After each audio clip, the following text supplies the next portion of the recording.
We begin with breaking news and that major shakeup in the Trump administration.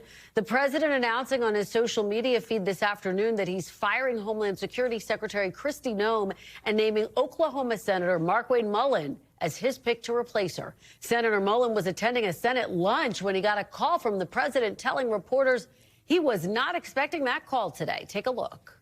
Listen, I am super excited about this opportunity. It came at not a complete surprise, but it came at a little bit of surprise for us. You know, the Department of Homeland Security has a very broad jurisdiction, and I think there's a lot of work that we need to do, and I'm excited about it. Senator Fetterman says he's going to vote for you. Do you expect other Democrats to vote for you? John already texted me, and of course, you guys know John and I are friends too, and so I don't know. We're going to try to earn everybody's vote. I want people to understand. When I go into this position, yes, I'm a Republican, yes, I'm conservative, but Department of Homeland Security is to keep everybody, regardless if you support me, if you don't support me, regardless of what your thoughts are. Now, the move comes as several sources tell NBC News the president was unhappy with Secretary Noem's testimony this week before House and Senate committees, including this exchange. The president approved ahead of time you spending $220 million running TV ads across the country in which you are featured prominently. Yes, sir. We went through the legal processes, did it correctly, did the president know worked with you were going to do OMB. this? Yes. And one thing, Senator, I think would be helpful to know is how effective that communications has been. That well, they overwhelmingly were effective in your name recognition. I mean, I personally just, I mean, to me, it puts the president in a terribly awkward spot. Now, before announcing her firing, the White House today was pushing back on Noem's claims, saying, quote, POTUS did not sign off on a $220 million ad campaign. Absolutely not. Joining me now to break all of this down, NBC News senior White House correspondent Gabe Gutierrez and NBC News senior Homeland Security correspondent Julia Ainsley. Thanks to both of you for starting us off today with this big breaking news. Gabe, let me start with you. Based on my conversations, this was not just one factor that led to her ouster.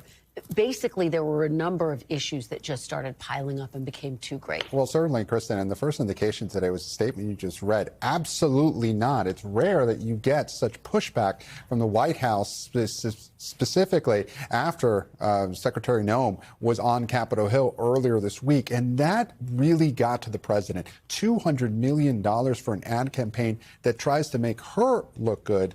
Certainly, the president seeing this and didn't want to be associated with it. The White House pushing back that he did not approve of it. But just in the last hour or so, since this story has broken, Kristen, we've also gotten a statement from an administration official. We are hearing a sharp pushback on what the reason, or excuse me, laying out the reason for Noem's firing. An administration official tells us that a culmination of her many unfortunate leadership failures, including the fallout in Minnesota, the ad campaign, the allegations of infidelity, the mismanagement of her staff, and her constant feuding with the heads of other agencies, including CBP and ICE. Kristi's drama, sadly, overshadowed and distracted from the administration's extremely popular immigration agenda, which will continue in full force. What a scathing statement from an administration official. Clearly, this must have been in the works, but there was some fury here. And, you know, we're also learning, too, that there was a contentious call earlier this week between Corey Lewandowski, a top Kristi Noem aide, and the president himself. Right, and those two go back so far. Well, Julia, I mean, just an extraordinary statement. I mean, I've covered the White House for more than a decade. I can't remember the last time a senior administration official released a statement like that against a cabinet secretary. Julia, you have more on these mounting frustrations. Yeah, that's right. And what that contract got so much focus, that's so much attention during the hearings of the $220 million contract that Gabe reported on. But also, we're reporting on another ad campaign. We understand that Kristi Noem handpicked those same companies who worked on the ad campaign to give a $100 million contract for an ICE recruitment campaign. And that came against the wishes of staff at ICE.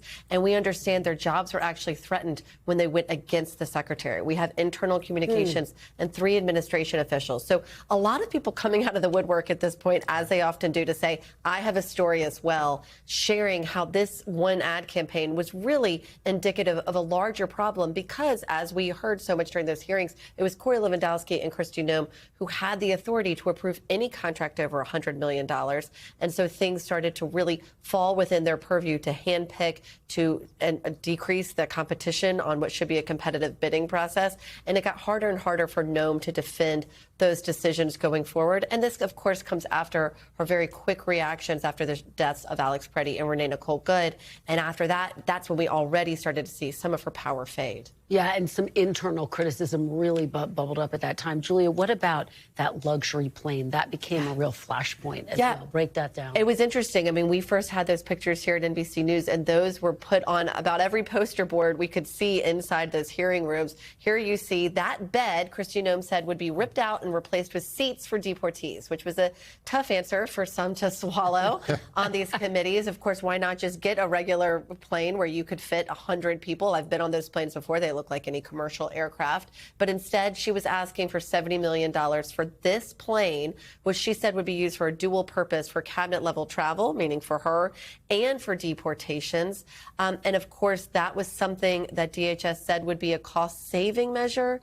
Again, these things got harder and harder when she was faced with Congress. I will say, as far as the members, both from Senate and House, I don't know if you all were struck by this as well, but so many of these hearings have just been a time where we don't get a lot of news. We don't get people asking the hard questions. We feel like they haven't read our reporting. It's really just political showmanship. And this time, these people came very prepared. And Republicans, too. Absolutely. Yeah, like Kennedy and Tillis. There were bipartisan fireworks. And anytime you get that, you have to stop and take notice, Julia. You're absolutely right. Gabe, Julia lays out this picture of the fact that Secretary Noem had really lost the confidence of some of her own staffers.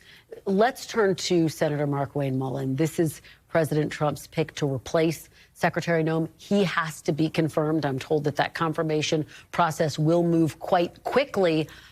Talk about the support that he enjoys in the Senate. Is he expected to get confirmed? Well, certainly he enjoys a lot of goodwill in the Senate, and that probably was part of the calculation for why President Trump decided to choose him. Now, you know, we're also getting some very interesting reporting from our Capitol Hill colleagues. Melanie Zanona, who is speaking to a senator. He was at a luncheon today, and apparently he got some phone call, rushed out of the room very quickly with his hand over his mouth. And, you know, you heard him there speaking to reporters. He hadn't spoken to his wife yet earlier in the day. This was surprising to him, but certainly this is seen by the administration as a pick. The president called him a MAGA warrior in that post. Certainly this is someone who the president thinks can further his immigration agenda, who will be loyal to him, and with these thin margins in Congress, you know, who will get confirmed by the Senate. Yeah, well, we'll watch that process play out very closely. Julia, let's talk about the backdrop to all of this, which is the fact that DHS is effectively shut down right now over this funding battle. Democrats say they're not funding DHS until some big changes are made, particularly to these ICE operations. It does come in the wake of the deaths of the 2 U.S. citizens that you cited. Do you think this changes the equation at all? In other words, could this lead to the government reopening? Will this be enough to appease Democrats? I think that's certainly the hope and probably part of the calculation in picking someone like Mullin. Trump knows he's heading into midterms. He doesn't want a lot of drama. There hasn't been as much of a shakeup, really no shakeups in this cabinet. Think about what a change that is. I covered 5 DHS secretaries under the first Trump administration. And so in this case, with the DHS shutdown, and what became clear during that hearing, too, was that it was Noem who chose what areas to shut down of DHS, to make those decisions to shut down CISA and TSA and Coast Guard, but keep CBP and ICE still operating. That was also in the spotlight. And so now there could be more of an opening as people think that Mullin might be more willing to listen to them. Also, some news that went unnoticed is that they're ending a plan in El Paso, Texas, where there have been 4 deaths of ICE detainees. They're going to shut down that detention center. We just had that news last night. So these are small steps that are being taken behind the scenes as this administration, I think, is trying to get closer to a point to reopen DHS. No word yet on what they're going to do with the masks, though. That's also been a Democrat sticking point. Yeah, the masks have been one of the big flashpoints for sure. We thank you for watching, and remember, stay updated on breaking news and top stories on the NBC News app or watch live on our YouTube channel.